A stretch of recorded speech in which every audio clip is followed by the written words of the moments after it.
Hi, Coach Gary here. I wanted to talk today a little bit about sphere of influence. That might sound scary, maybe a little bit too official to you. Sphere of influence, what does that mean? Does that mean I'm controlling somebody?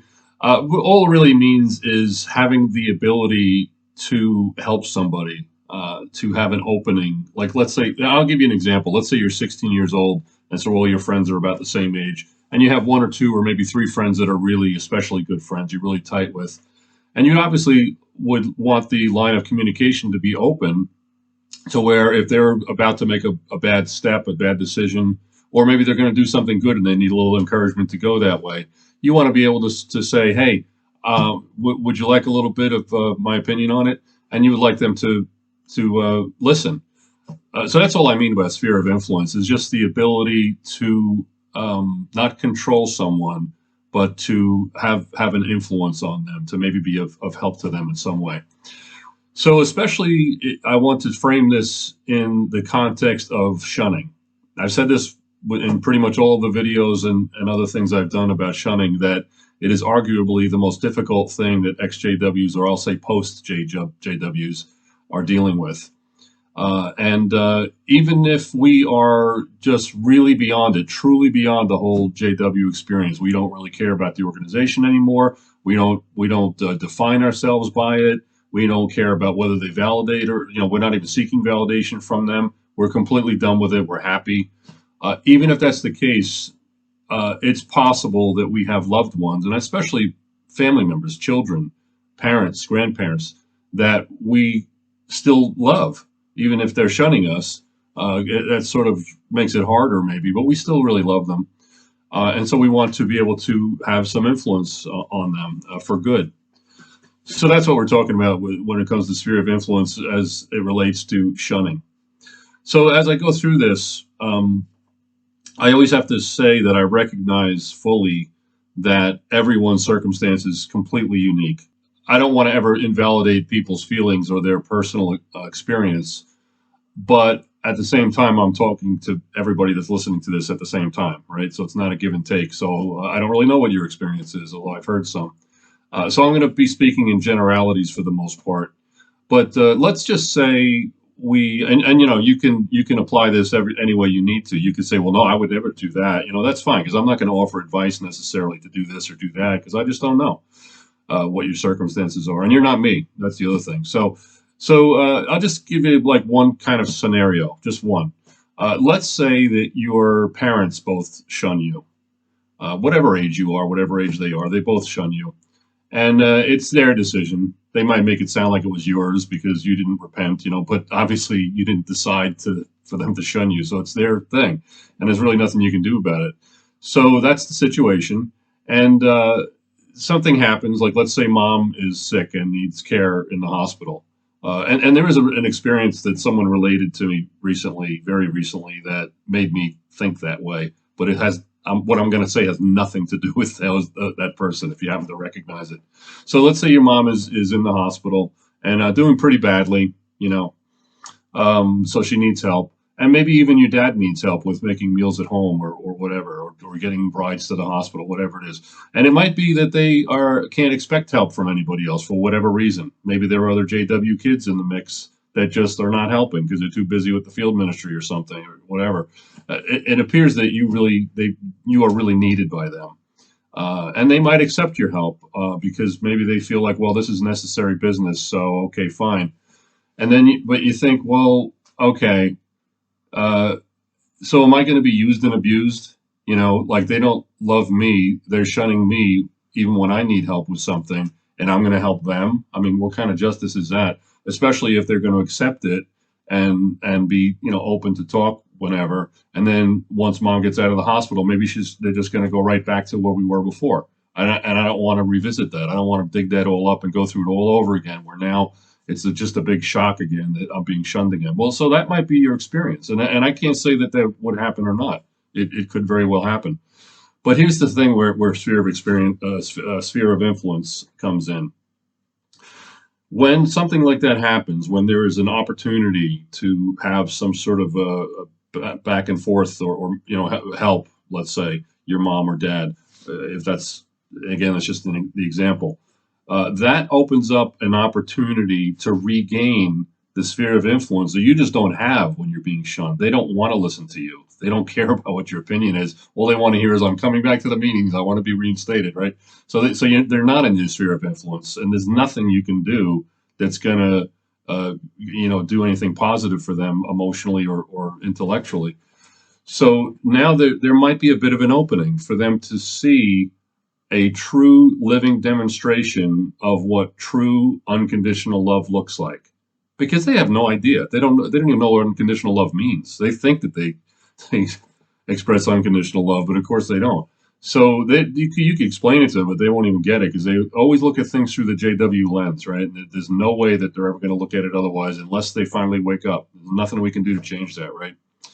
So, and by the way, when I say there's nothing that we can do to change that, there might be in very, very few circumstances, but you'd really need to talk to Coach Rodney or Coach Jack Gray about that, because Rodney has some really good ideas on how, if we have an opening with a parent or whatever, ways of doing that. So we personalize it. So we're not just talking about ourselves. We're showing interest in them, but we're not bringing up anything that has to do with JW. So that's some really good videos that Rodney's done. And Jack Gray is the living expert, in my opinion, on if you want to get your wife out or your kids or whatever, there are ways to do it. I personally think that it's really rare, and trying to do it might make things worse. But if you want to know specifically, reach out to Jack because he's fabulous with that kind of stuff. But apart from those two resources, I don't know anybody that has any idea about how to get somebody out. So we're just going to assume, for the sake of discussion, that there's no hope that they're going to come out, or there's no hope that we're going to be the one to help them get out. Let's put it that way. So, so what does the sphere of influence do? Well, it's again, it's that opening that during the period of time that we have the communication, even if it's limited, we have a certain sphere of influence. We are affecting them for the good. And if that ends, maybe it won't end, first of all, but if it ends, and there's a good chance it will, they're not going to forget that what we did when she was in the hospital, when Dad needed the meals made for him or things delivered or what have you. They're not going to forget that. They might go back to the old witness way of looking at it, like, yeah, well, that was nice, but the thing is that our ability to influence them is at least what it was before, but maybe a little bit better, maybe a lot better. And if they start getting to the point where they start kind of like doubting things and maybe looking up information, they heard about the Australian Royal Commission and what have you, they're much more likely to reach out to us sooner if they're moved by what we did, if they realize that, wow, Gary really helped me out when I was in the hospital. Why haven't I talked to him in such a long time? So I can't make any promises, like that it's going to go for the good soon or later, or if it's going to go bad. There's no way I can know. But it's just something to think about, the sphere of influence. Do you want to have no influence on them ever again? The only way to do that is to completely treat them like they've been treating us, to shun them and say, hey, they shunned me. I don't want to have anything to do with them. That's pretty much the guarantee that we'll never have the sphere of influence again, or maybe not a guarantee, but it's like not likely. But if there is that opening and there's a chance that we could have a positive effect on them, why would we not want to take it? Again, there are people that don't want that pain again of going through, for the second time, going through like this, the beginning of shunning. They were able to, we were able to talk to our parents for a couple of months or whatever, and now it's all back to where it was, and it just opens up old wounds worse than it was before. If that's the case, I mean, you have to do what you have to do. But for me personally, and I know a lot of people that think this way also, I always, if given two choices, if the two choices are do nothing and accept things for what they are, and just wonder about what might have happened if we did it the other way, or do something that might work and might not work, because you don't know. And how are you going to find out unless you do it? You'll never know unless you do it, right? So once you've done it, either it's going to be a good result, or if it's a bad result, the good thing is that you can forever say to yourself, I tried the best I could. If I hadn't tried, I'd have no right to say, wouldn't have worked anyway, because I don't know. But at least I tried and did the best that I could, and I'm happy with myself. And that's really you can be happy with anyway, is yourself, right? Is our own self worth. I'll give you a personal experience that of something that I probably could have done differently, and I sort of regret, but then in the end, I really don't. A couple of years ago, I guess it was. I don't remember now.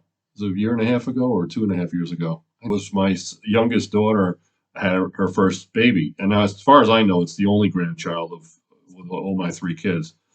And so a little time went by, and I decided to, and I heard it through the grapevine. Basically, my mother told me. My mother's never been a Jehovah's Witness, but she just happened to hear it from my daughter, and so I thought, well, you know what? I'm going to send her a care package and see what happens. So I picked out from a store in town. I picked out some newborn clothing, some 3 month, 6 month, and 12 month clothing, and I sent them all in a big box. And pretty soon after she received it was probably the same day, I got a text message from her just saying thank you. Nothing exceptional, but so what? She just said thank you. So I appreciate that. And I think I might have responded with you're welcome, whatever. I didn't say anything about let's stay in touch or I think I said thanks for sending me the message, but in other words, I appreciate it. But, that was it. I didn't want to say anything about like, have you ever thought about, the Australian Royal Commission or something, and so but then a little bit, so that was fine. But then sometime later, I was talking to my parents, who are about 90 years old at the time. They were maybe 88 or 89, I don't know. But they live about 6 or 7 hour car drive from my daughter, and they would love to see their grandchild and their great grandchild, the new great grandchild. And I know that's never going to happen because at their age they can't make a trip like that. They can go into town to buy some groceries, and that's like the big event of the day, and it wears them out. They can't make a trip that's 6 or 7 hours long. So I thought, well, maybe I could drive them. I'll fly. I was living in Montana at the time. I said I'll drive them, fly to where they live, and we'll take a car trip. So I told my daughter that I just text messaged her. I didn't call her. I texted her and said that this is what I'm thinking. Grandma and Grandpa would love to be able to see you and their new granddaughter, and they can't make the trip, so I was going to drive them there, and I'll stay in a hotel. It would be lovely to see you as well, but whatever, I just want to be able to drive them, and I'll stay in a hotel, and they probably will too.